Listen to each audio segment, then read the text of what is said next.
You know him from Sea Shepherd and his work saving whales with Greenpeace. But somehow Captain Paul Watson found himself out of a job. What happened? Hear from Watson himself next on the PETA Podcast.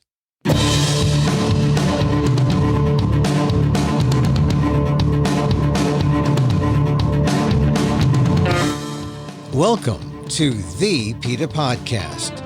I'm Emil, Guillermo, your host for this inside look at animal rights, brought to you by PETA, the largest animal rights organization in the world. On today's episode, Captain Paul Watson of Sea Shepherd and Greenpeace fame.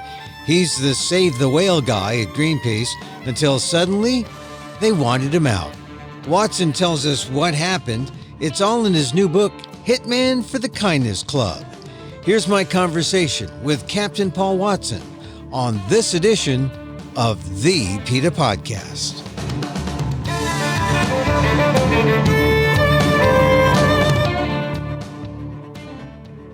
I'm taken by the title, Hitman for the Kindness Club. Right there, you got me. Oh, do you want to know the origin of that title? Well, Hitman for the Kindness Club almost begs for a question. Well, when I was 10 years old, I was a member of the Kindness Club, which was a group that was set up by the wife of the Premier of New Brunswick in Canada, the very conservative Premier, but his wife set up the Kindness Club to, just to instruct children to be kind to animals. And I was a member of that. And later, about 12 years later, I was leading the campaign to protect seals on the east coast of Canada. And on the way back from the campaign, which got a lot of publicity, I stopped by to see Ida Fleming and, to visit with her. And as I left, she said, "You've become the hitman for the Kindness Club." Ah, and it stuck, right? Yeah. But I think it's just that, through the years since I was 11 years old until now, it just the book is a recounting of all the various activities. I'm pretty much known for protecting whales and seals and things on the ocean, but over the years I've been involved with wolves and elephants and bison and domestic animals and rescuing rabbits. So there's all those things. So a lot of those stories I'd never told before. Yeah, I noticed that in your book. It really is a childhood journey through your career as an activist, not just as a kid, but you're an activist at a very young age. And you were remarkably bold, I thought. You pulled a BB gun out of another boy's hands when he was shooting birds, you mentioned? Dixie Ray, the former governor of deceased governor now of Washington State, she wrote a book called Trashing the Planet. And she said, evidence of Watson's insanity can be found that when he was 12, he shot a boy in the rear end with a BB gun who was about to kill a bird. She said, any boy that would shoot another boy to protect a bird has to be crazy.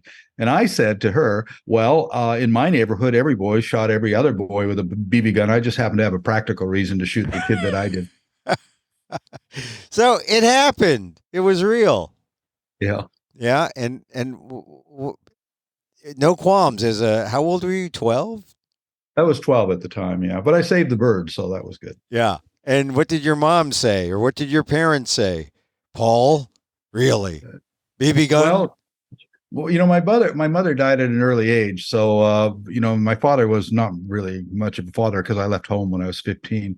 So I really didn't have any parental discipline because they simply weren't there. Yeah. All right. So, but what a 12-year-old doing this is what? There's no buffer. There's nothing to prevent you from saying, oh, maybe I shouldn't do this. You did it boldly, and now you're talking about it. What was it in you as a 12-year-old, do you think? Well, it actually started when I was 10 years old. I spent the summer swimming with a family of beavers. And every day I was down there swimming with these beavers at the beaver pond because I lived in a very rural area in eastern Canada. The next summer when I went back, I was very excited to see the beavers again, but they weren't there. And I found out that trappers had taken them all during the winter. And so I got very angry.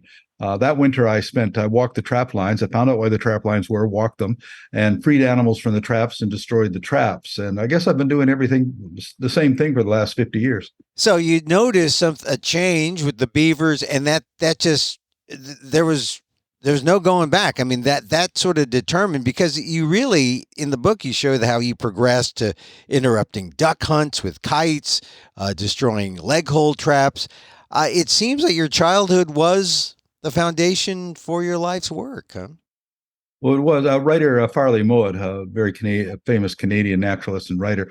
He said that the problem with Paul Watson is he never grew up. And he says, and I hope he never does.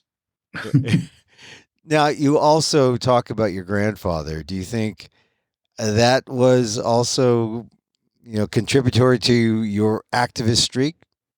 Well, I think both my mother and my grandfather were very much contributing more to a recognition to respect animals and to protect them. So they were very instrumental on that. My father, on the other hand, he was a hunter and a fisherman, and he was completely opposite to that. So I had a lot of conflicts with him. Yeah, you talk about that, and it does indicate maybe a less than happy childhood. You lost your mother when you were still young. You were so unhappy with your father that you ran away repeatedly. And your father, in frustration, actually had you committed to a psychiatric institution. Uh, Tell me about this terrifying experience, or how terrifying was it? And what did it give you as some insight into what animals must endure when they're captives of humans? Well, yeah, when I was 14, I was running away from home so often that I think my father thought the solution was to have me committed to a mental hospital. I lasted there for about a week before I made my escape. But it was kind of like the cuckoo's nest, really, when I think back about it. But as soon as I got in there, I started to plan how to escape here. And I found out there's one kid about my age who had tried to escape a couple of times. So I, consulted with him and to what he had done. And it was in the wintertime. And so we were allowed to go over to the library, and we all wore pajamas, but we were allowed to wear a coat over our pajamas to go over to the library. What happened is we went down the stairs, and we were in the behind, and we opened the exit door and disabled the fire alarm and opened the exit door. And we had to go about a half a mile across an open field to jump on the freight train to take us to Toronto. And so that was my big prison break. But that's an adventure. So you're in your pajamas with your overcoat heading for Toronto. Tell me how the whole experience of being captive as by humans, did that give you any insight into what the animals must have experienced when they're captives of humans? I don't think at the time it did. I was more interested in just getting out of there. But certainly when I think back about it, yeah, I've always been against confinement. And, and over the years, I've actually been arrested and I've been put in jail. I've never been convicted of a felony, but I've been arrested numerous times. And I once spent 120 days in a Dutch prison on attempt by Norway to extradite me, which failed. And, I spent a week here and a week there. But I've got an unblemished criminal record, but that still meant a lot of time going to jail. But I also remember that I think it was Abby Hoffman said, "Don't trust anybody who's never been in jail." And when you think about it, Mahatma Gandhi, Nelson Mandela, they all had their experiences there.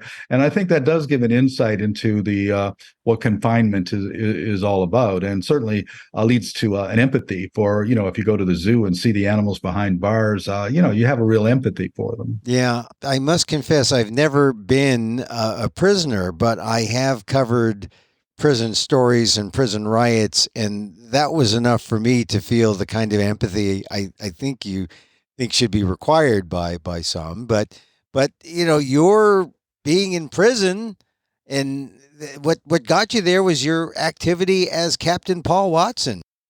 And then one day, you and a friend decided to create a Greenpeace campaign to save the whales in a way that no one has ever done before. And I guess that was sort of like, that was your first real shot at a kind of activist glory. Tell me about that. Well, actually, we started in 1971 when we took a ship up to protest nuclear testing in Amchitka Island in the Aleutian Chain. Now, there are two groups that came together, the Sierra Club and the Quakers, and to oppose this. I actually, of all the people there, I had another reason for being there, and that was because Amchitka was a wildlife preserve, and you couldn't go onto the island with a gun, but they're going to blow a 5-megaton bomb up underneath it, and previous tests had killed a number of sea otters and sea lions and an untold number of fish. And so we sailed up. We got this idea to take the boat up there, and we had two boats, the Greenpeace and the Greenpeace 2, TOO.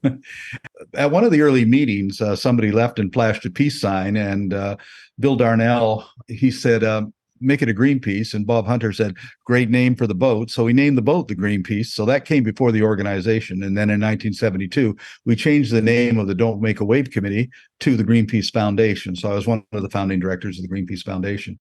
But the problem with Greenpeace is that it's the Quaker influence, which is bearing witness, which I've never agreed with. And that is, you don't intervene, you don't physically intervene, you bear witness. And, you don't walk down the street and see a woman being raped or a kitten or a dog being kicked to death and do nothing but take a picture and hang a banner. So I felt there had to be another way to do it. So I left in 77 to set up Sea Shepherd with the specific strategy of what I call aggressive nonviolence.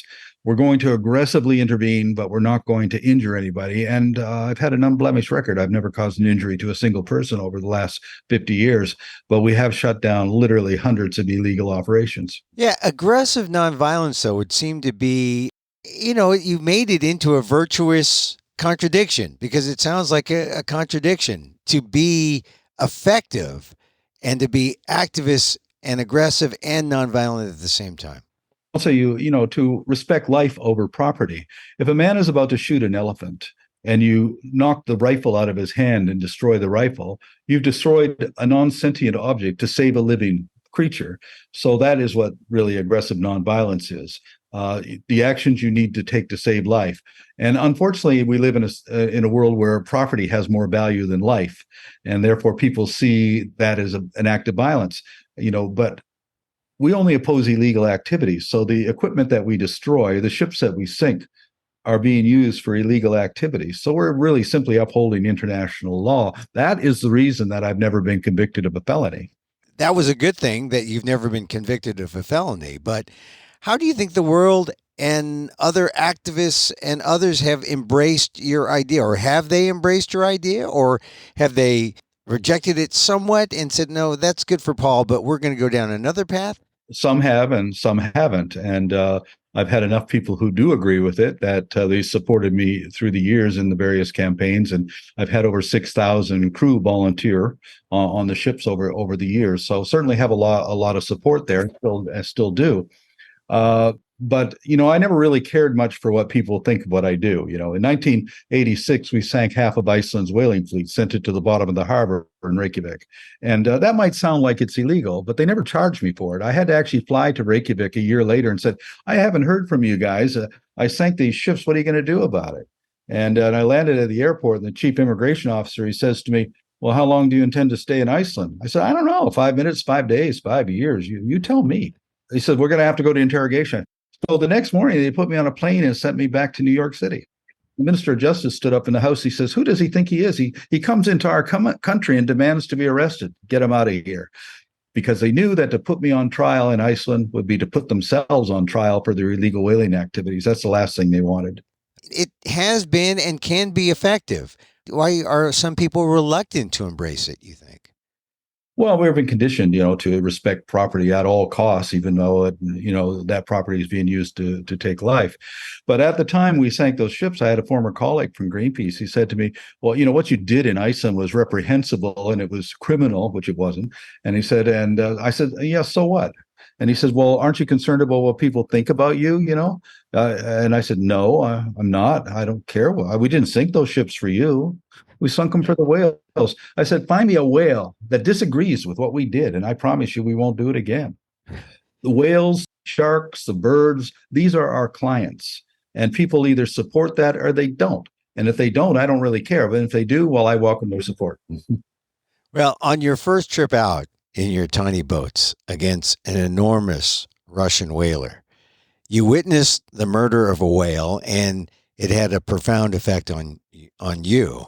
And you write in your book, at that moment, my entire perspective shifted with the realization that the human species, my species, was clearly murderously insane. From that moment on, I said to myself that I would do everything I could to save whales, dolphins, and other species in the sea. I was done with the crazy concerns of humanity, with the politics, religion, economics, and trivialities of hominid primates. Tell me Right. about that moment. We were trying to block them from killing whales by putting our bodies between the whales and the harpoons. And it was a great idea. We were reading a lot of Gandhi at the time. We thought it would work. But and it did for about 20 minutes. And Bob Hunter and I were in a small boat in front of a Soviet harpoon vessel with 8 whales fleeing for their life in front of us. And this, after 20 minutes, the captain came running down the catwalk and screamed into the ear of the harpooner, then brought his finger across his throat and looked down and smiled on us. And that's when I realized Gandhi was not going to work for us that day. And a few moments later, there was this horrendous explosion. The harpoon flew over our head, slammed into the backside of a female in the pod in front of us. She rolled on her side. There was blood everywhere. And suddenly the largest whale rose up out of the water, slammed the water with his tail, and dove and swam right underneath of us and threw himself straight at the bow of the Soviet harpoon vessel. But they were ready for him with an unattached harpoon, pulled the trigger, hit the whale point blank in the head, and he fell back in the water and screaming in agony. There's blood everywhere. And as he was thrashing about on the surface, I caught his eye. And then he dove again. And now I saw a trail of bloody bubbles coming at me real fast. And he came up and out of the water at an angle. The next move is to fall forward and crush us. But he didn't. And he was right there as his head came out of the water. I looked into an eye the size of my fist. And what I saw in that eye was understanding. The whale understood what we were trying to do because I could see the effort that he made to pull himself back. His body began to slide back into the sea. I saw his eye disappear beneath the surface and he died. He could have killed me. He chose not to do so. But then I was thinking, why were the Russians killing these whales? They're not eating them. They were killing them for sperm oil, spermaceti oil, and it was a highly prized oil for high heat resistant machinery. And one of the things that it was most highly prized for was in the construction and maintenance of intercontinental ballistic missiles. And I said to myself, here we are killing this incredibly beautiful, intelligent, socially complex, sentient, self-aware creature for the purpose of making a weapon meant for the mass extermination of human beings. And that's when it struck me, we have to be insane. Yeah. What strikes me about that story is when you looked that whale in the eye and there was that communication and it was clear what was being communicated. And that sort of has led me to a life of dedicating myself to this one great ambition to eradicate whaling from this planet completely. And we've done it. 90% of it is done. We stopped them in the Southern Ocean with the Japanese whaling fleet. Since I began, Australia, Chile, South Africa, South Korea, Spain have all stopped whaling. Whaling is now restricted to only the territorial waters of Norway, Iceland, the Danish Faroe Islands, and Japan. And right now we're focusing our attention on Iceland because they're targeting endangered fin whales. And I'm pretty confident we'll be able to shut them down next year. One of the things about you that is a point of admiration among PETA supporters is that you have this single-mindedness that our supporters appreciate. But the journey hasn't always been easy or straightforward, even with Greenpeace, with whom you were working. They objected to a lot of these tactics that you used. Tell us about that schism or that divide that occurred. Well, what happened in 1977? I was the campaign leader on the campaign to protect baby seals off the east coast of Labrador and Newfoundland. And what happened is that as I was crossing the ice, I saw a sealer about to club a baby seal with a club. And I ran forward and I got to him before he could club the seal. And I pulled the club out of his hand, threw it into the water, picked up the seal and took it to safety. That's what I thought I was there for. But the Greenpeace, a couple months later, Greenpeace board of directors called me and they said, well, they accused me of theft and vandalism. So you stole that man's property. You destroyed his property. I said, it was a sealing club. Of course I destroyed his property. And I saved the life of the seal. And that's why I thought I was there. And if I have to do it, if I had to do it over again, I would do it over again. And they said, well, I don't think you really understand what Greenpeace is all about. And I said, oh, I understand. I just don't want to be part of it. So, I don't want to see whales die. I don't want to see baby seals being clubbed. I want to intervene. I want to protect them. And it was those Greenpeace Quaker values that got in the way again, I guess. Yeah, and they're always using that saying like as some sort of self-righteous, sort of holier than thou attitude and everything. To me, it's cowardice, is what it is. So eventually, you got your own ship, the Sea Shepherd, paid for by TV critic, writer, animal rights advocate Cleveland Amory. and you began your own organization of the same name. What strikes me in reading about all the work you did, both on and off the ship for many species, is that being an effective activist requires planning and strategy and also a nimbleness, an ability to think on your feet. You've got to be able to just go spontaneously and respond to these unexpected situations. Can you speak to that? Well, I think you also have to be look at what you're doing as sort of an adventure, and be happy to do it, happy to take the risks and everything. People always ask me, how can you ask young people to risk their life to protect a whale? Because that's what I asked my crew. I said, are you willing to risk your life to protect a whale? And if they say no, then I said, well, then we don't need you. And I say to people, why is that so hard to understand? We ask young people all the time to risk their life, to give their life for flags and real estate and religion and oil wells. I think it's a far more noble thing to risk your life to protect a whale or a habitat. And so I think the problem is that we all have this anthropocentric point of view. As a society, we look at the world through the eyes of our own species only. It's all created for us. It's all about us. We're the only species that matters. A few years ago, I got Brett Hume from the Fox Network called me up, and he was angry. He said, "Did you say at a lecture that bees, trees, worms, and whales are more important than people?" I said, "Yes, I think I did say that." He said, "How could you say something so outrageous?"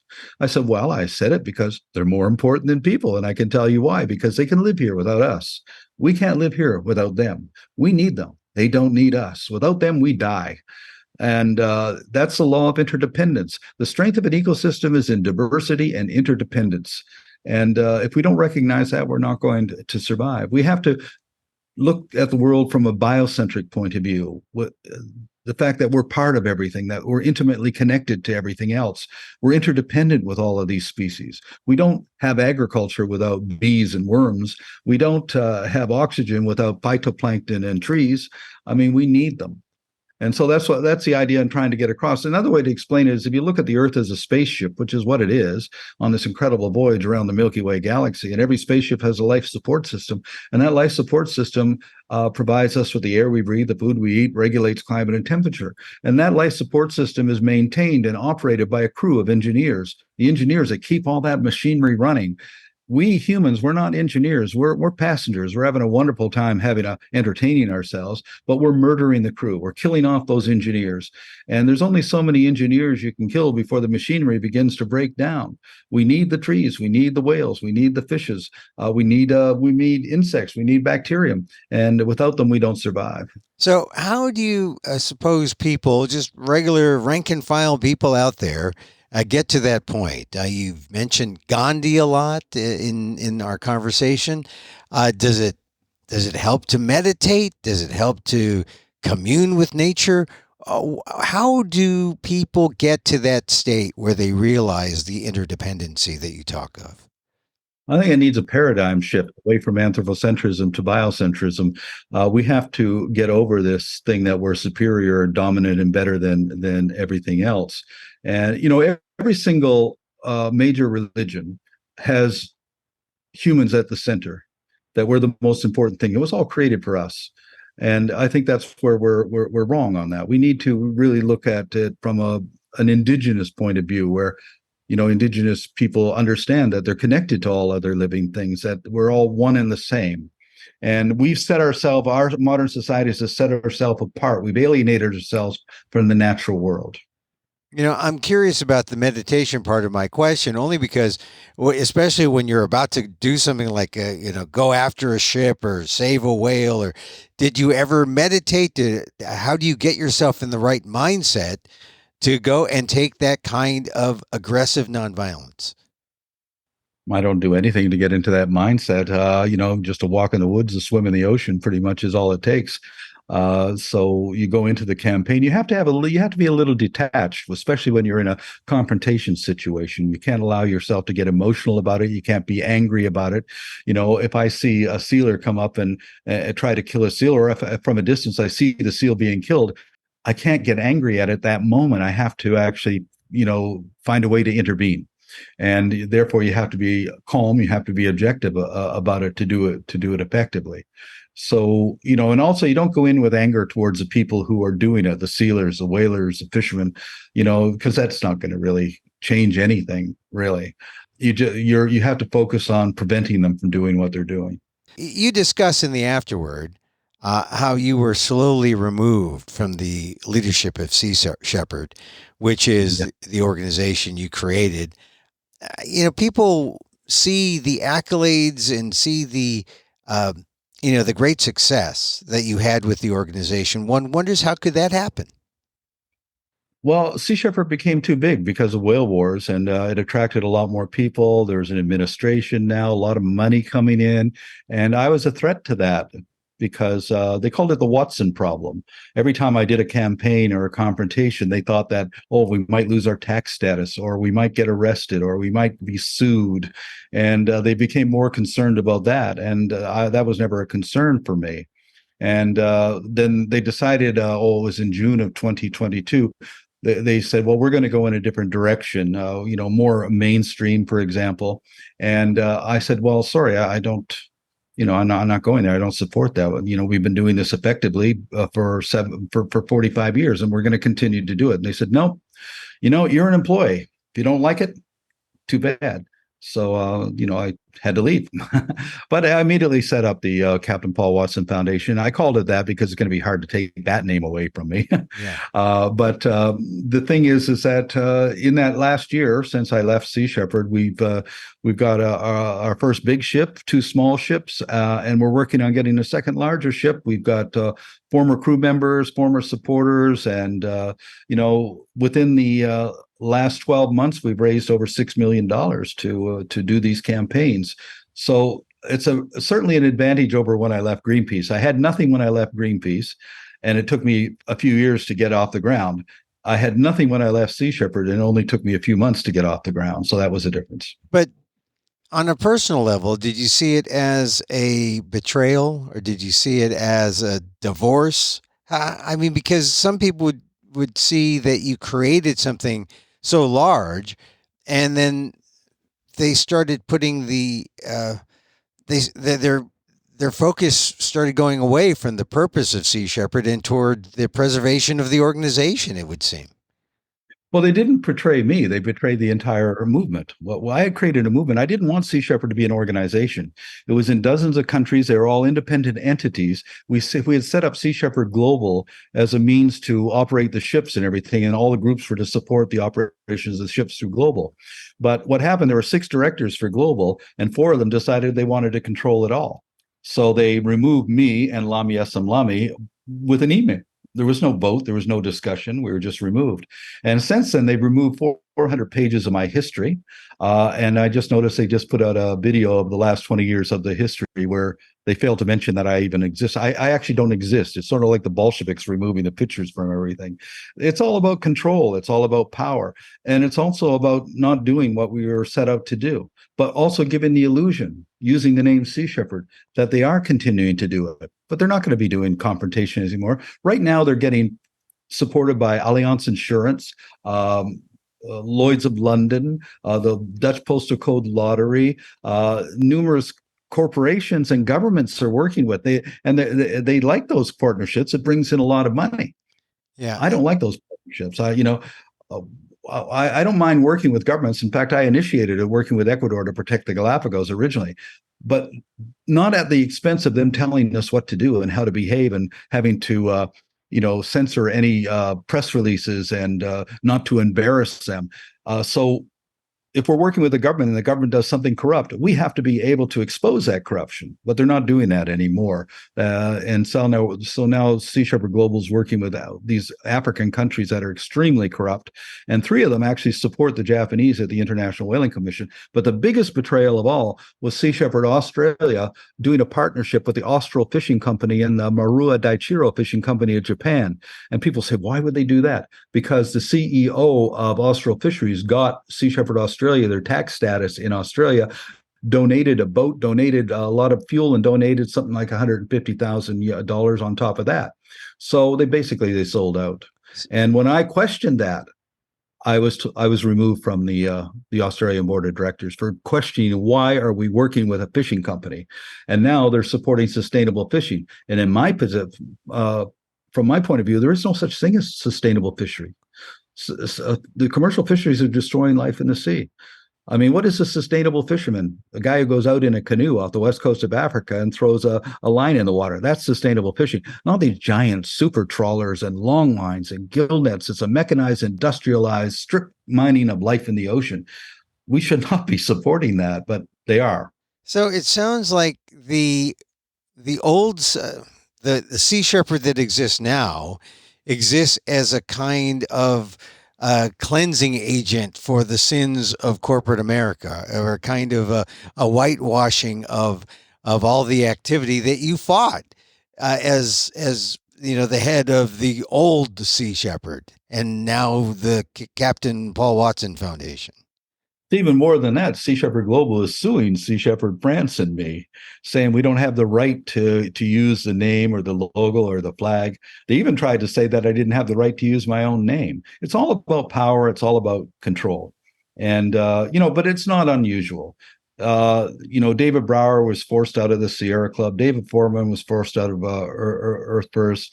Rick O'Berry was forced out of his dolphin project. That's the problem. Activists, unfortunately, and I'm guilty of this too, we're more involved and more connected with the actions and doing things. And the administrators, people who take over the administration, sneak up and stab you in the back and take control. And they want to keep their comfortable position. They want their security. And my approach is threatening to their security. Well, is it because Captain Paul Watson became this bigger than life character, that Captain Paul Watson became almost mythic with your victories, and that they needed to sacrifice you or somehow get rid of you in order to protect this institution that you had built up and that they could run? I'm still involved with Sea Shepherd France and Sea Shepherd Brazil and Sea Shepherd UK, but Sea Shepherd UK has recently changed its name to the Captain Paul Watson Foundation UK. But the Sea Shepherd France and Sea Shepherd Brazil remain true to our original approach to the idea of aggressive nonviolence. The other Sea Shepherd groups are sold out.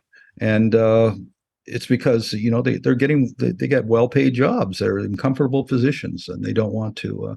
I was offered a great deal of money just to stay involved, to shut up, say nothing, don't do interviews, don't write anything, and just collect a paycheck and sit on a beach somewhere.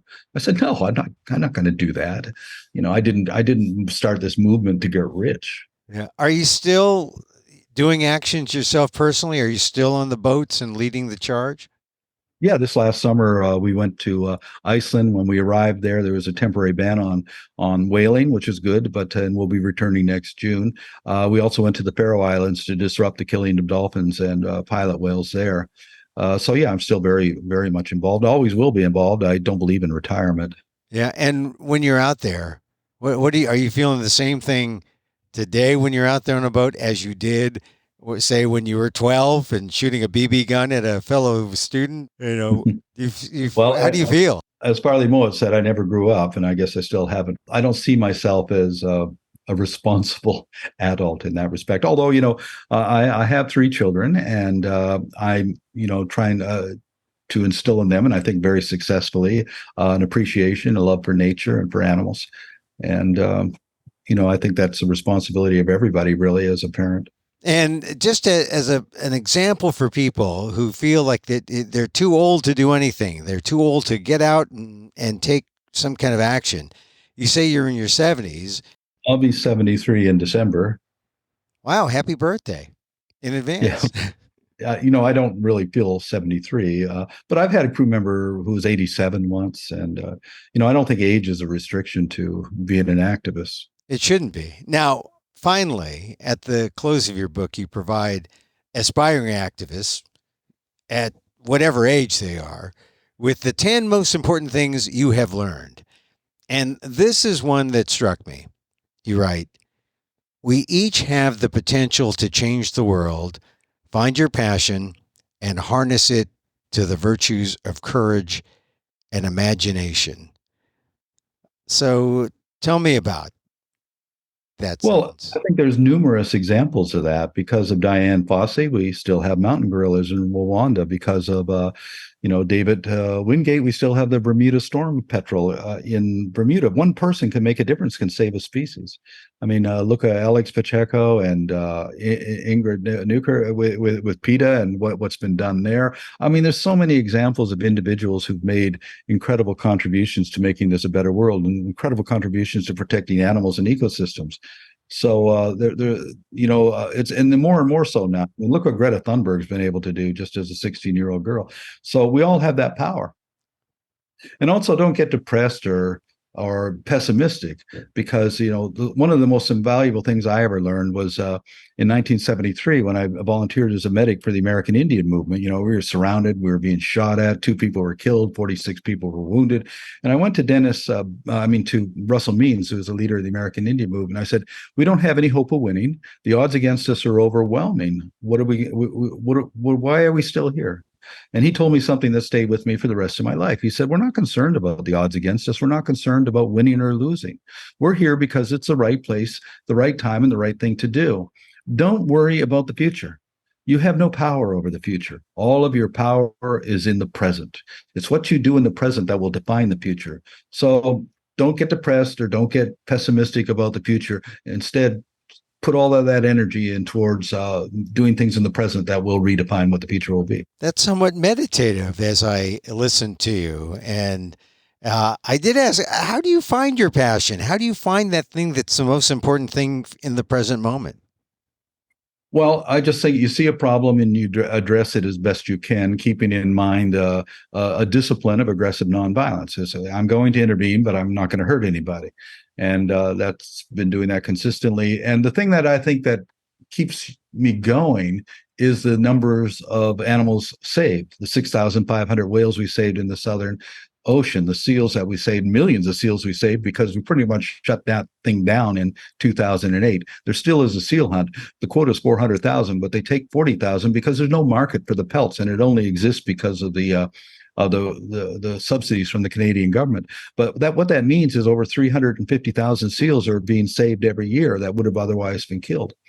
And so that's where I really get my inspiration and motivation, is in the numbers that are saved, and knowing that there are whales out there right now swimming that would not be there if it wasn't for our intervention. Well, certainly measurable results. In that sentence that I read, we each have the potential to change the world, find your passion, and harness it to the virtues of courage and imagination. Those last 3 words, courage and imagination. How do you tap into that? And why does it take courage and imagination in your mind? Well, you see a problem and you have to devise a plan. How do I address this problem? That's where the imagination part comes in. And then you have to have the courage to go forth with that plan, whatever that plan is. And you have to not be concerned about the consequences, really. In 1979, I tracked and hunted down this pirate whaler, the Sierra. It was a total outlaw whaling ship, killing everything it could find. I found it off the coast of Portugal. I chased it for 200 miles into a Portuguese port. Then I said to my crew, I said, look, all I can say is I'm going out there and I'm going to ram that vessel twice. I'm going to destroy that vessel. It's not going to kill a whale ever again. Now, I can't say you won't get hurt, but I can say you're probably going to go to jail. So I'll give you a choice. You got 10 minutes to pack your bags and get off this ship, or you can come with me. And of the 20, only two of them stayed with me. Fortunately, they were both engineers. And we pulled away and went out, and I rammed the Sierra. I put it out of commission. We got arrested by the Portuguese Navy, and I got brought before the port captain in Porto, in Portugal. And he charged me with gross negligence. And I said, Captain, there wasn't anything negligent about this. I hit that ship exactly where I intended to do it. It wasn't negligent. It was deliberate. And he laughed and he said, the problem is that I can't figure out who owns that ship. And until I find out who owns that ship, you're free to go. And so I walked out, and one of the crew members who got off, he said, well, if I knew you were going to get away with it, I would have been there with you. And I said, that's the thing. You have to do these things knowing you probably aren't going to get away with it. And it's amazing how many situations you can put yourself in, and you can walk through unscathed, that the other thing, just because you had the courage to do it. And so that's what you have to be able to do, not be worried about the consequences. In 1981, we landed in Soviet Siberia. We were the first people to invade the Soviet Union since World War II. And our objective was to get evidence on illegal whaling operations in Siberia. We went ashore. 2 Soviet soldiers are patrolling the beach, and they ignored us. Who else would be landing on a beach other than the Russians? So we went around for 45 minutes. We documented everything and just slowly walked back to the boat. And as I was pushing the boat out, one of the Russian soldiers, he's a young guy, but he came up and he said, "Что это? What is that?" And I said, "It's a Zodiac. It's a Zodiac." And he said, "It's the Mercury." And that's when I realized, oh, the Mercury outboard engine. Then he said, "American?" And I turned my back to him and began to push the boat out. And I said to the 2 guys in the boat, "What's he doing?" "He's taking his rifle down." I said, "Laugh and wave." And psychologically, nobody's going to shoot you if you're laughing and waving and everything, because especially in Russia, where nobody's going to make a decision that they know isn't the correct decision. And so then we headed down the coast, and suddenly, about 40 minutes later, 2 helicopter gunships came out of nowhere and started firing flares across their bow to stop us. And I just ignored them too.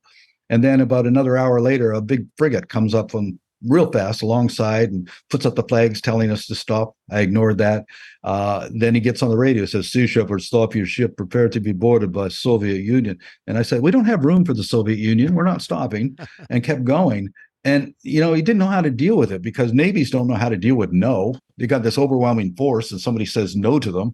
Now the only thing they can do now is fire or shoot at you. But now this guy's not going to do that unless he knows he's doing the right thing. And so by the time he was able to find out what was going on, we were back in U.S. waters.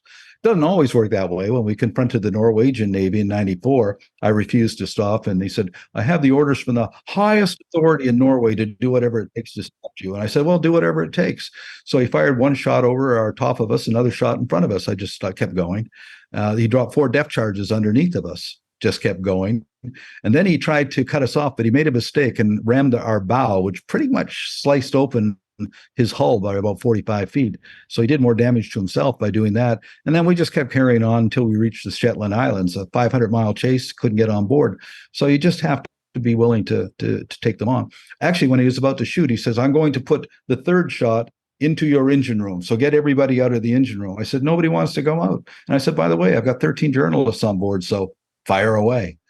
And, the power of journalism. Well, he said, "If anybody's killed, it's going to be your fault." I said, "My hand's not on the trigger. It's not my fault." So, a lot of the things you describe, it's almost like it's right up there on the edge of, life and death. Yes. But if people have to, people risk their life all the time. Firemen, policemen, all sorts of people, ambulance people. I mean, medics and that. So, risking your life for something that you believe in is not that unusual. That's why it takes courage. And that's the thing about Hitman for the Kindness Club. It's a kind of how-to do the activism in your heart. Captain Paul Watson, any final words for listeners about your journey and about taking that journey of activism? Well, I can certainly say something about PETA. PETA, ever since it began, has had no problem with, confronting people who need to be confronted. That's a great example of using your imagination. All of the various campaigns have demonstrated an incredible imagination. A lot of people in PETA I work with have been on the crew and worked with very closely. I think PETA is a good example of coming up with imaginative tactics and courageously implementing those tactics, and with great results. Hey, Captain Paul, thank you very much. Thank you for what you do. Thank you for being part of the PETA Podcast. Oh, thank you. Been a pleasure. Good luck on the book. Hopefully we'll talk again soon. All right. Thank you.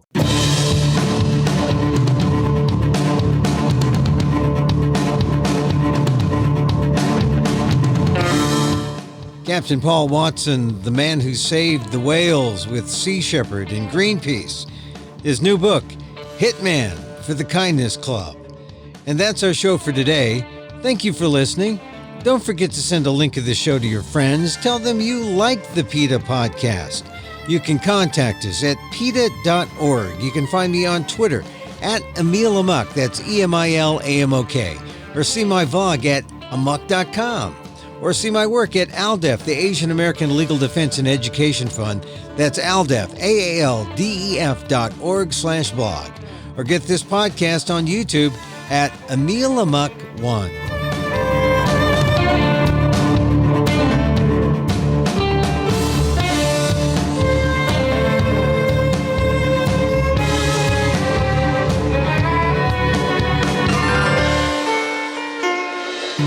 Once again, thank you for listening. Check out all our episodes on your favorite podcast app or on Apple Podcasts, where you can subscribe to, as well as rate and review the show. It helps get the word out about the issues you care about. Our music is provided by Carbon Works. Check them out on YouTube. And join us again next time for more insight into animal rights and the fight for a cruelty-free world on the PETA Podcast. I'm Emil Guillermo.